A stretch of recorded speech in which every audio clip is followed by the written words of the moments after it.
দলৰ কৰ্মীসকলৰ উৎসাহে আমাক উৎসাহিত কৰিছে। আপোনালোকে জানেই যে সমষ্টি পুনৰ নিৰ্ধাৰণৰ পাছত প্ৰতিটো সমষ্টিৰে ৰাজ্যখনৰ বেছিভাগ সমষ্টিৰে আকাৰ সলনি হ'ল। এতিয়া পূৰ্বৰ আমগুৰি সমষ্টিৰ 13খন পঞ্চায়ত নৱগঠিত শিৱসাগৰ বিধানসভা সমষ্টিত অন্তৰ্ভুক্ত হ'ল আৰু পূৰ্বৰ শিৱসাগৰ বিধানসভা সমষ্টিৰ 13খন পঞ্চায়তকে ধৰি শিৱসাগৰ পৌৰসভা এলেকা আৰু লগতে আৰু এখন ইয়াত যোগ হৈছে নাজিৰাৰ পৰা এখন পঞ্চায়ত। গতিকে 27খন পঞ্চায়ত আৰু এখন পৌৰসভা এলেকা লগলাগি এটা পৌৰসভা এলেকা লগলাগি এটা বৃহৎ সমষ্টি। ইয়াৰ জনগাঁথনি সুকীয়া হ'ল, ভৌগোলিক অৱস্থান যেতিয়া সুকীয়া হ'ল, জনগাঁথনি সুকীয়া হ'ল আৰু আমি ভাবোঁ যে ইয়াৰ ভোটিং বিহেভিয়াৰো নিশ্চিতভাৱে এবাৰ সলনি হ'ল। আমগুৰি সমষ্টি অসম আন্দোলনৰ দুৰ্গ আছিল আৰু শিৱসাগৰো অসম আন্দোলনৰ দুৰ্গ আছিল। শিৱসাগৰত 85 চনত অসম গণ পৰিষদ দলৰ বিধায়ক আছিল আৰু পিছত অসম গণ পৰিষদ দলৰ এলায়েন্সত থকা এটা ৰাজনৈতিক দলৰ প্ৰতিনিধি দীৰ্ঘদিন ইয়াৰ পৰা বিজয়ী হৈছিল আৰু আমগুৰি সমষ্টিটো অসম গণ পৰিষদৰ দুৰ্গই আছিল।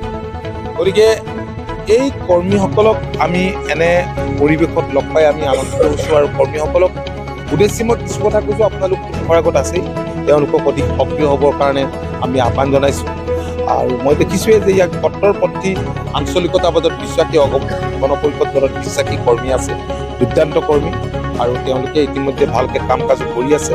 নিৰ্বাচন যিহেতু ওচৰত, গতিকে নিৰ্বাচনৰ প্ৰতি লক্ষ্য ৰাখি মই ভাবোঁ তেওঁলোকে আৰু তৎপৰ হ'ব আৰু তৎপৰতাৰে দলটোক আগবঢ়াই লৈ যাবলৈ, দলৰ শক্তি বৃদ্ধি কৰিবলৈ তেওঁলোকে চেষ্টা কৰিব। আৰু মই স্পষ্টভাৱে কৈছোঁ, এইবাৰ ইয়াৰ পৰা কংগ্ৰেছ আচলতে অসমৰ পৰা নিচ্ছিন্ন হ'ব, কংগ্ৰেছ উৎখাত হ'ব আৰু যিবিলাক তথাকথিত আঞ্চলিক দল আছে, আঞ্চলিক দলৰ প্ৰতিনিধি দুই এঠাইৰ পৰা আছে আৰু সেইবিলাক উৎখাত হ'ব। কংগ্ৰেছৰ লগত থকা মানে কি? কংগ্ৰেছ কি? কংগ্ৰেছ এটা দুৰ্নীতি আৰু ভ্ৰষ্টাচাৰী দল।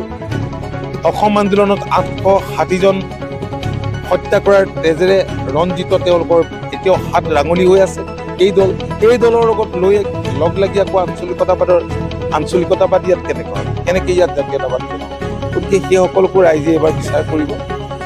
মই ভাবোঁ যে অহা নিৰ্বাচনত কংগ্ৰেছ ৰাজ্যখনত উদ্ধাৰ হ'ব আৰু এতিয়া বিৰোধী দুৰ্বল কংগ্ৰেছৰ কথা মই ক'বলগীয়া হোৱা নাই।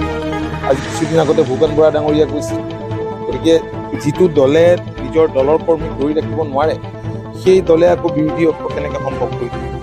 গতিকে নিশ্চিতভাৱে এইবাৰ NDAৰ বিজয় পূৰ্বতকৈ অধিক আসনত জয়লাভ কৰিব আৰু অসম গণ পৰিষদেও এইবাৰ শক্তিশালী ৰূপত দিশপুৰত হ'ব।